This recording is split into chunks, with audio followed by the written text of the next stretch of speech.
This video falls under fair use. Fair use allows commentary, criticism, and reactions. What's up, back with another one.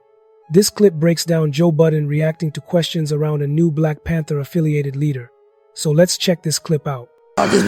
No, seriously, we can have real serious conversations here. I don't know if y'all discussed when I was gone. I wanted to ask our Black Panther experts, Mona and Mark, about the light skin. Did y'all talk about light skin dude? No, that's Philly dude, right? That's y'all people. I don't have so I've already started my investigation. You from y'all hood, right? Well, what are we talking We're about? talking about there is a brand new chapter in Philadelphia of Black Panthers led by this light-skinned that a lot of people have said they've never heard of. I don't know. When the first video I ever saw, that's the intro. Go ahead, finish what you were saying. Yeah, no, please. He don't want to talk about it first. I mean, I feel just like don't know enough. And I probably don't know enough either. But what I will say is that from what I know about this country is that they will attack us that way from the inside like that. That's what I know because of COINTELPRO. I know that the government will fuck with us in that way. I also know that if there was a Black Panther in Philadelphia getting busy, especially yellow as ish, I think I would have remembered or noticed that. And number three, when I asked little activists, people that I know or whatever, nobody has ever heard of this, which is concerning for me. Like, it's just a little shaky with his background, but I need the full to come out before I can really say, well, f him or whatever. Need the Carfax. And recently he just posted last night that he's doing this thing on the 30th where he wants everybody to come out and ask him whatever. Yeah. A friend of mine chatted with him and said that he ain't seen right. I'm rolling with that. Like, sorry, I don't know. Some people have come out and made videos and talked about it and criticized him. I don't know him. I just got his. I hit Flip up yesterday because Flip wants to do an interview, which I think is a great idea. So I tracked his info down to give to Flip. You know, I may also try and catch up with him. I want to talk to him voice to voice, face to face, and then I'm going to do my research. I'm skeptical of people who just pop up out of nowhere. Why? You should be.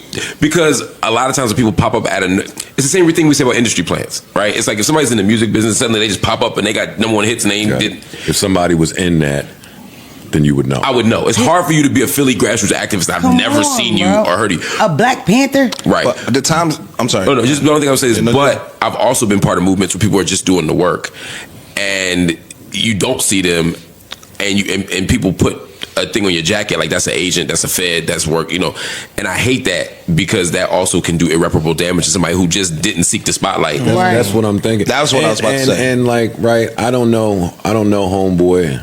I do see some people echoing these points about who is he, where did he come from, but what I see mostly are people attacking his view on the Black Panthers being a black nationalist organization and what that means. Right. Like who do we help? Yeah. Who don't we help? And that's where I see a lot of the fire coming in. Because he's like, yo, we helping anybody that is oppressed, black, brown, anybody going through it, we helping. That's it. Did he say that? Yeah, he's saying He that. said that. His whole thing is he spoke about the history as far as Black Panthers getting down with the Chicanos and He's right. At the end of the day, you should always be wary the pops up from nowhere. And as well as, yes, people do just do the work, but the people that just do the work that's in the background and they come out, they don't just come out straight at the police. It's videos of this in the police. I'm strapped.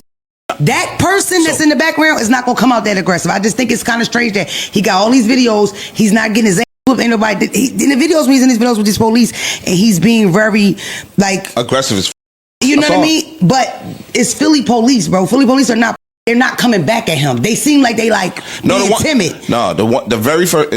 So the only real pushback that I saw him getting is they saying he just popped up when ICE popped up. Joe is not jumping to conclusions, but he is not turning his brain off either. It really makes you think about how easily movements can be manipulated for the wrong reasons. And that's not true. Because I saw clips of this dude months ago. Philly? Yes. One of the very first clips I saw, this was a couple months ago, he was arguing with a black cop. And they had called the supervisor. And he arguing with the cop. And the cop said, I hear you talking that shit. I dare you take 2 more steps forward. This the cop telling him. They have an exchange. And he said, yo, I know my rights. I could say what the I want to say, and you ain't gonna do shit, you big. I'm 8 feet away from you. He said, I'm 8 feet away from you. I know my rights. I'm not you, blah, blah, blah, blah, blah. Then he tells a whole bunch of dudes, comrades, walk 50 feet that way. He wasn't by himself.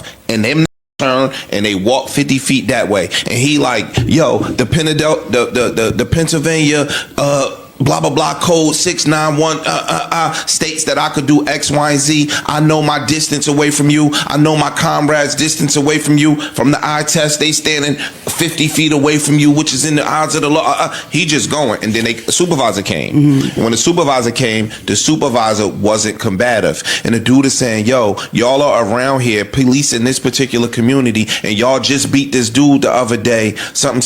If y'all really was trying to heal the community, y'all would be talking to people, not people." So he talking to the white shirt came, and the white shirt like, "I'm not talking to you like that." He like, "You right. I'm just saying your guy right here is talking about here do X, Y, Z to me, and I'm not scared of you. Yo, I'm by myself." Also, I'm sorry, Mona. Sell the house in Portugal. We need you. It's not. Listen, y'all. You can't go with this going on. No. One more thing. That's why I mentioned that. You can't go out there with all this going on. We need you. You're an idiot. But We need somebody with your color on the front line. But honestly, it's true. It's true. Parks too. Listen, you lighter than me. This is the truth, though. That's why I mentioned the fact that he's having an event in a week or two, and you can ask some questions, because what I do know now, because I didn't always know that, when you are doing work that's like giving back, philanthropy or anything, you're supposed to be very upcoming with your financial, with your business. You're not supposed to be secretive. So the fact that he wants to talk and people have questions and he wants to answer them, to me, that's a good thing. And this is in a week or two, so they do this. I might go. I want to hear what the got to say, because if you really on that, I'm with you. You know what I'm saying? I've just seen it go both ways. On the one hand, I've seen people who do what you just described, that whole sequence you just literally beautifully described. I've also seen the agents do that. Word, oh, that's true. yes. You know what I'm saying? Like undercover agents. I mean, facts. when you think about the history of the Nation of Islam, Black Panthers, some of the people on the front lines were doing that the black same. Back in the day, they get in between. They listen. All those groups that were broke up is because the government got in the middle of that.